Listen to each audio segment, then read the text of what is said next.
I never thought betrayal could feel so physical, like someone had reached inside my chest and ripped out every certainty I had about love, family, and the future. But that's exactly what happened the morning I found my husband Mark stuffing shirts into a suitcase without a word. 22 years of marriage, and it ended in silence broken only by the hiss of a zipper. At first I thought he was packing for a trip. Work, maybe. But the way he moved, frantic eyes hollow, refusing to look at me, told me the truth, long before his lips shaped the words. "I'm leaving today, Sarah," he said, voice flat as stone. I remember clutching the edge of our dresser, the wood digging into my palms, as though anchoring me could stop the floor from splitting beneath my feet. "What do you mean leaving?" I asked, though some part of me already knew. He had been disappearing from me for months in late meetings, and a phone always face down in touches that had grown mechanical kisses that were more habit than affection. But nothing prepared me for the way he shrugged me off when I grabbed his arm like I was a stranger clawing at him on the street. His eyes, they terrified me, not because they were cruel, but because they were empty. No guilt, no regret, no love. Just a man who had already stepped out of my life even while standing in our bedroom. "Is there someone else?" I whispered. The words were shards tearing my throat, but they forced themselves out. He didn't answer. He didn't need to. I had seen the flickers, the lies disguised as fatigue, the perfume on his shirt that wasn't mine, the weekend business trips that always ended with silence instead of stories. Then he said the words that shattered me beyond repair. "I need you to transfer my half of the savings into my personal account." My half, our savings, Emma's college fund. I stumbled down the stairs barefoot, heart hammering, while Emma, our 12-year-old, looked up from her cereal with those sharp, questioning eyes. "Mom, what's wrong?" she asked. My lips shaped a lie before my mind even caught up. "Nothing, sweetheart. Dad's just going on a trip." But the truth hit me the second I opened our bank account on my laptop, checking $247.83. Savings zero. Emma's college fund, the one we had been building since the day she was born, the one that should have had $75,000 in it, also zero. I refreshed the page once, twice, 3 times. The numbers never changed. No! The word clawed its way out of me, hoarse and broken. I called the bank praying this was a glitch, but the representative's voice was steady, merciless. "The transfers were legitimate. Your husband has full access to the accounts." By then, Mark was already dragging his suitcase past us, heading for the door. 22 years, and he couldn't even look his daughter in the eye. Emma stood small but unshaken, watching him like she was memorizing every detail of his betrayal. "You'll understand when you're older," he muttered to her, and then he was gone. Just like that. The silence afterward was unbearable. The refrigerator hummed. A car engine started outside. My daughter's voice, small but certain, cut through it all. "Did he take my college fund too?" I couldn't lie this time. I nodded, tears spilling. And Emma, my sweet, brilliant 12-year-old Emma, did something I will never forget. She rinsed her cereal bowl, dried it, put it away, and then looked at me with an expression I had never seen before. Calm, steady, unflinching. "Don't worry, Mom," she said. "I handled it. Handled it." The words should have been absurd. She was 12. What could she possibly handle? But something in her voice made my breath catch. It wasn't bravado, wasn't empty comfort. It was conviction, chilling in its maturity. For the next few days, the house felt strange, like it was holding its breath. I cried at random moments, folding Mark's abandoned laundry, finding his coffee mug still in the dishwasher. But Emma, she moved through the wreckage like nothing had happened. Every morning she appeared in the kitchen at 7:15, backpack ready, hair neatly tied, routine unshaken. "Have a good day, Mom," she'd say, her voice, even her smile, almost unnervingly calm. I worried she was bottling it all up. But at night, I heard the sound, rapid, steady clicking from her room long after she should have been asleep. At first, I thought it was games or maybe chatting with friends, a way to distract herself. But when I brought her dinner one evening, she snapped her laptop closed a second too quickly. And I knew. Something was happening, something I didn't understand. Days later, I found a printed email thread tucked under one of her textbooks. My blood froze at the names at the top, Mark and Rebecca. Rebecca Sterling, the mistress. Emails about hotel reservations. About how to handle Sarah when the time came. My stomach churned. My 12-year-old daughter had hacked her father's email. Emma, I whispered when she caught me holding the printout. Where did this come from? Her eyes were steady, unflinching.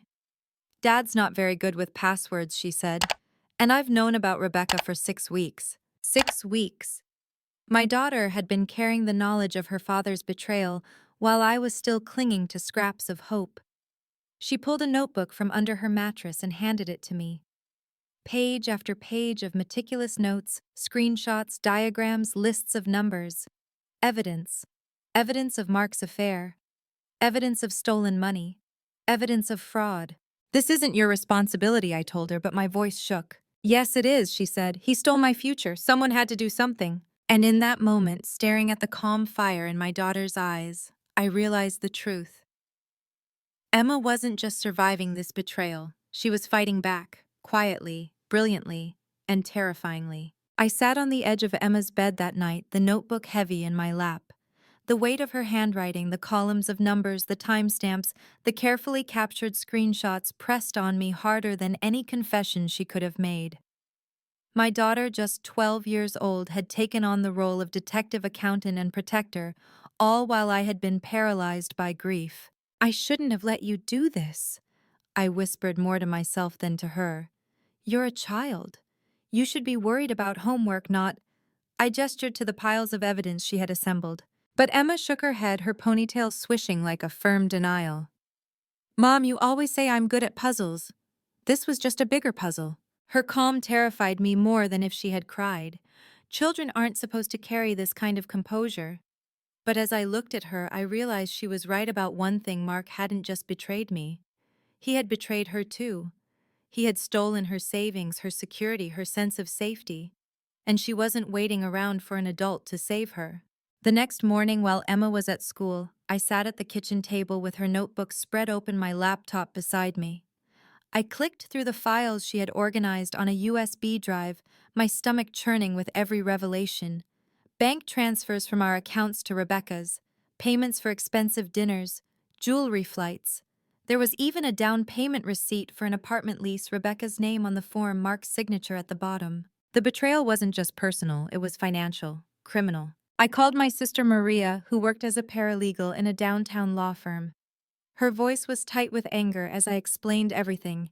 Sarah, this is fraud, she said flatly. He siphoned off joint funds and misused them. If you have proof, and it sounds like you do, you can take him to court. But Emma, my voice cracked. She shouldn't be the one to uncover this. Maria sighed, her tone softening. I know, but don't you see Emma gave you the weapon? Now it's your job to use it. That night, Emma sat across from me at dinner, calmly eating spaghetti like nothing had changed. But I couldn't stop staring at her, my brilliant, wounded little girl. Emma, I said finally, we're going to fight back. But I need you to promise me something. You'll let me carry this from here. You've done more than enough. She twirled her fork, her expression unreadable. Then she nodded. Okay. But just so you know, I already set up two-step authentication on your email. Dad tried to log in yesterday. For a moment, I just stared at her, caught between laughter and tears. My 12-year-old was 3 steps ahead of me, protecting me while I was still learning how to breathe again. The first step was meeting with Maria's boss, a divorce attorney named Jonathan Pierce. His office was lined with law books and certificates, the kind of space that smelled faintly of leather and old battles. He listened intently as I laid out the story, sliding Emma's USB drive across the desk. When I mentioned that she had hacked into Mark's email, my cheeks burned with shame, but Jonathan waved it off. Don't worry. The method isn't as important as the evidence itself, he said, scrolling through the files. His brows rose higher with each click. This is substantial. He's not just cheating, he's embezzling from his own household. Courts don't look kindly on that.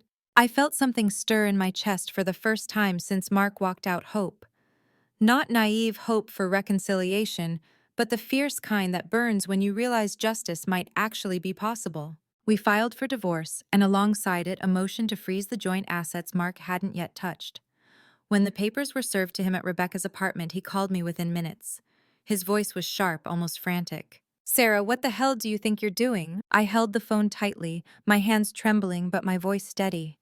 Protecting our daughter's future, something you should have done. He laughed bitterly, that familiar cruel laugh that once made me shrink.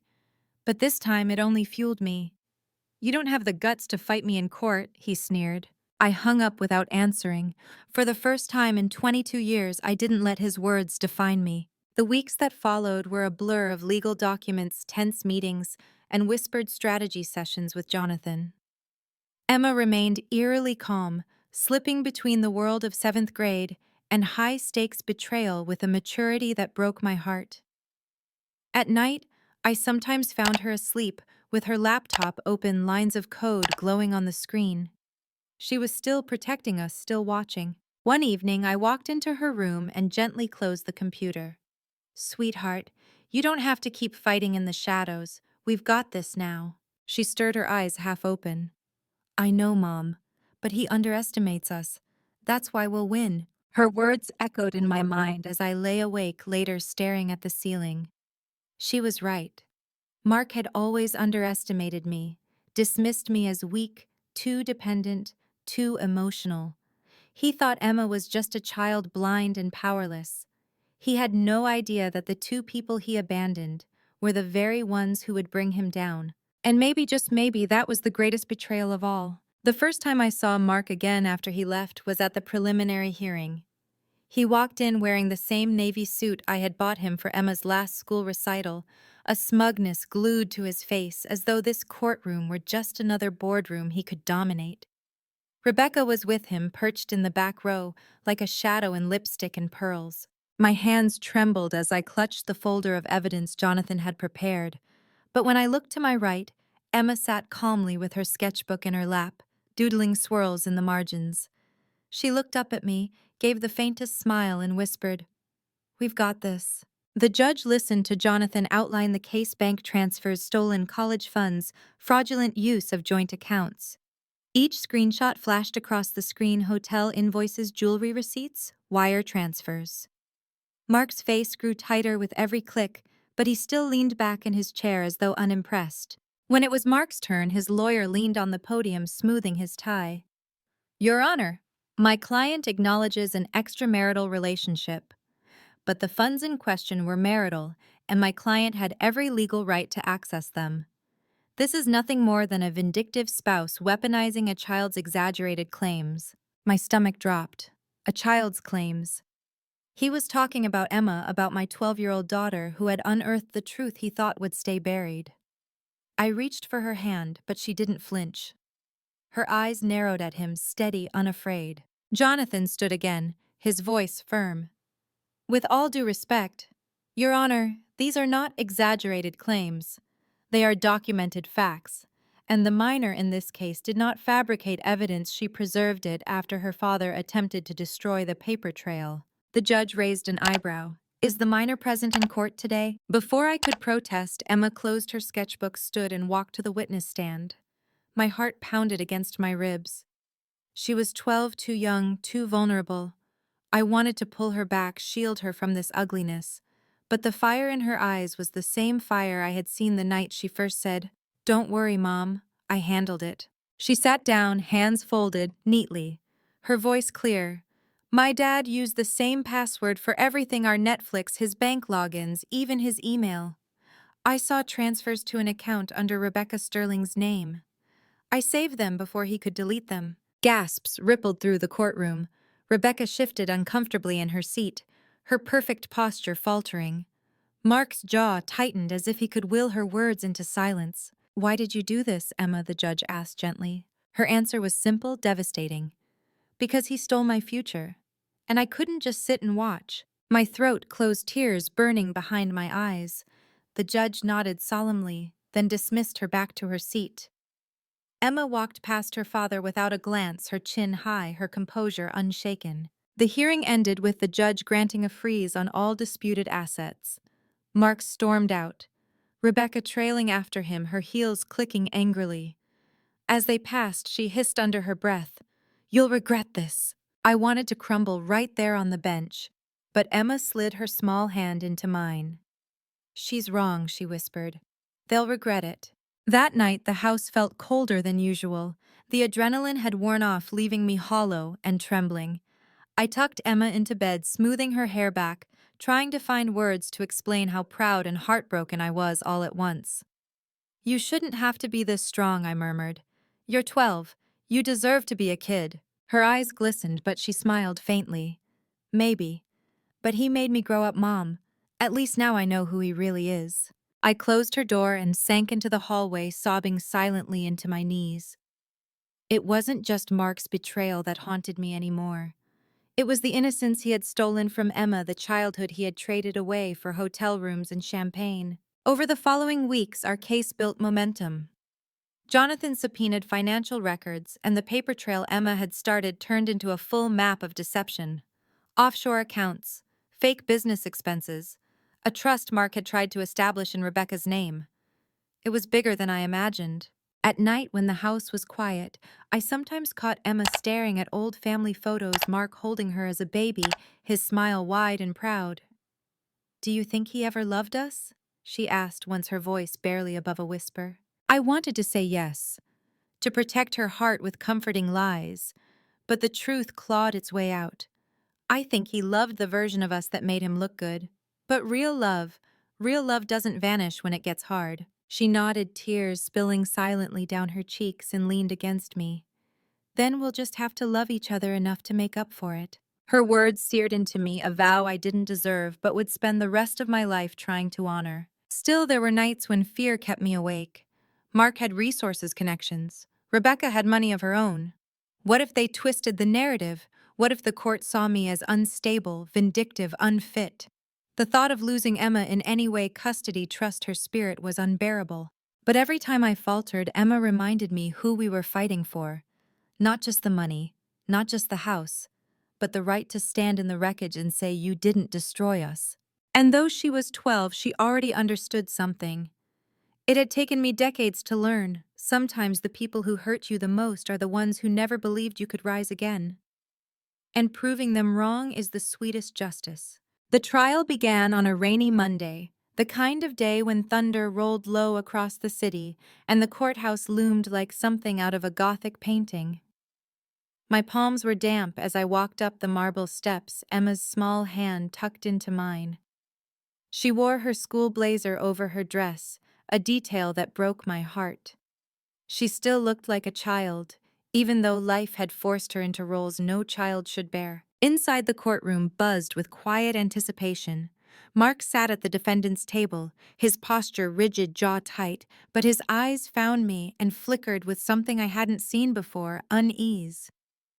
Rebecca was beside him again, her lips pressed in a hard line, her manicured nails tapping against the table like a metronome of nerves. Jonathan rose first, his voice calm but sharp as he outlined our case. He painted a picture of betrayal so vivid that the courtroom seemed to lean closer with every word: the stolen college fund, the secret transfers, the lavish gifts.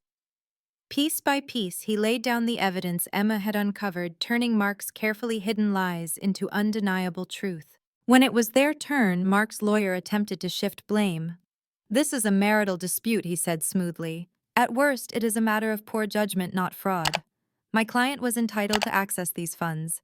His daughter's claims are the imaginings of a child influenced by a scorned spouse." My stomach twisted, but Emma didn't flinch. She leaned toward me, whispering, "He still thinks no one will believe us." And then the moment came. Jonathan called Emma to the stand. The courtroom hushed as she walked up, her small frame dwarfed by the witness box. She took the oath seriously, her hand steady as she promised to tell the truth. My throat closed, fear and pride warring inside me. Emma, Jonathan began. "Gently, can you tell the court what you discovered?" Her voice rang clear, cutting through the room like a bell. "My dad used the same password for everything. I saw emails between him and Rebecca talking about hotel rooms, jewelry, and trips. I also found receipts where he took money from my college account to pay for those things. I printed them and saved them." The judge leaned forward. "Do you have those documents with you?" Emma nodded, pulling a neat folder from her backpack. She handed it over with the composure of someone twice her age. Screenshots, bank statements, emails, every page a nail in Mark's coffin. Rebecca shifted uncomfortably as one of the emails was read aloud. Don't worry, Sarah won't notice if I move it slowly. The account's in my name. We'll have enough for the apartment by June. Gasps rippled through the courtroom. Mark's face darkened, his mask of confidence cracking under the weight of his own words. When cross-examined, his lawyer tried to rattle Emma. You're 12 years old. Isn't it true that you could have misunderstood these documents? Emma met his gaze without blinking. No. I know what numbers mean. I know what it means when money disappears. And I know what it means when my dad spends it on someone who isn't my mom. The lawyer faltered, caught off guard by her calm precision. The judge scribbled notes, his expression unreadable. When Emma returned to her seat, the courtroom seemed to exhale all at once. She sat beside me, her hand slipping into mine, and whispered, "He can't hide anymore." The final blow came from Jonathan, who revealed records subpoenaed directly from the bank. They matched Emma's findings exactly: every transfer, every purchase, every theft. It wasn't the word of a bitter wife or an imaginative child. It was fact. Mark's face drained of color as the judge delivered his ruling. Mr. Williams, your actions constitute not only marital misconduct, but also financial fraud. The court orders the restoration of all misappropriated funds, the dissolution of marriage with full custody awarded to Mrs. Williams, and an independent review of your finances for potential criminal charges. The gavel struck like thunder. It was over. Mark exploded from his chair, his voice rising. "This is insane! She turned my own daughter against me!" His words echoed desperate and hollow. But Emma stood, her voice steady, cutting through his fury. "You did that yourself, Dad. You left me no choice." Silence fell heavy, final. Rebecca slipped out of the courtroom, her heels clicking against the marble, her face pale. Mark was left alone, his empire of lies collapsing in public view. When we walked out into the rain, it no longer felt cold. Emma tilted her face to the sky, letting the drops wash over her, and for the first time in months, I saw something close to peace in her eyes. "Are we really free now?" she asked softly. I pulled her close, my voice breaking. "Yes, sweetheart, we're free." But even as I said it, I knew freedom came with scars. The kind of scars that would never fully fade, but would remind us of what we had survived, and of the strength we had found in each other. The days after the ruling felt strangely quiet. No shouting matches, no hidden emails to uncover, no legal documents to comb through at the kitchen table late at night. Just silence. At first, the stillness felt unnerving, like stepping out of a storm into an unfamiliar calm. But slowly I realized that silence wasn't emptiness, it was healing. Emma and I settled into a new rhythm. Mornings were filled with hurried breakfasts and backpacks slung over shoulders, afternoons with homework, and my tentative steps back into painting. The house felt different without Mark's shadow lingering in every corner. Lighter, as if the walls themselves could breathe again. One evening, I found Emma sitting cross-legged on her bed, staring at an old photo album. In one picture, she was just a toddler perched on Mark's shoulders at the beach. His smile looked genuine, full of the kind of joy I used to believe in. Emma traced the photo with her finger before closing the album gently. "Do you think he ever loved us, Mom?" she asked, her voice fragile. I sat beside her, wrapping my arm around her shoulders. "Maybe in his own way," I said softly. "But love that can be stolen, hidden, or traded away for someone else. That's not the kind of love we deserve." She leaned into me, silent tears sliding down her cheeks. "I just wish he had been the dad I thought he was." My heart ached at her words. That was the cruelest part of betrayal, not just the loss of what was, but the shattering of what you believed could be. I couldn't erase that pain for her, but I could help her carry it. Over time, little signs of her resilience emerged. She started tutoring kids in her class for extra pocket money, her sharp mind turning into a quiet source of pride. She joined the debate team, and when she stood up to argue her point, her voice carried with the same steady conviction she had shown in the courtroom. I saw glimpses of the future Mark tried to steal from her blooming, despite the damage he left behind. As for me, I began painting again. Not the careful landscapes I used to create, when life was calm, but raw, unfiltered canvases splashed with reds and blues, with sharp angles and jagged strokes. Each one felt like a piece of my grief transformed into something I could hold, something outside myself. One of my paintings caught the eye of a local gallery owner. When she asked to feature it in an exhibit, I almost laughed through my tears. For so long I had felt invisible, erased by Mark's betrayal. Now strangers were standing in front of my work, feeling my pain, my survival, my truth. The night of the gallery opening, Emma stood beside me holding my hand as people stopped to admire the piece. A woman approached me, eyes wet, and said, "Your work. It feels like survival." I swallowed hard, my throat thick. That's because it is. Later, as we walked home under the streetlights, Emma squeezed my hand. "Mom, we're going to be okay." Her words weren't just comfort, they were truth. The kind of truth that had been forged in fire. Mark tried to reach out a few times after the trial. Emails, a voicemail, even a letter. Each time I let it sit unopened until I deleted it. He had stolen enough from us, our savings, our trust, our innocence. He would not steal another second of our peace. Sometimes late at night, I wondered what drove him to betray us so completely. Was it greed, ego? The need to feel powerful? Maybe all of it.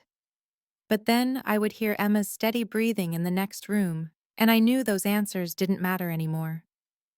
What mattered was the life we were building in the ruins he left behind. Betrayal leaves scars. It always will.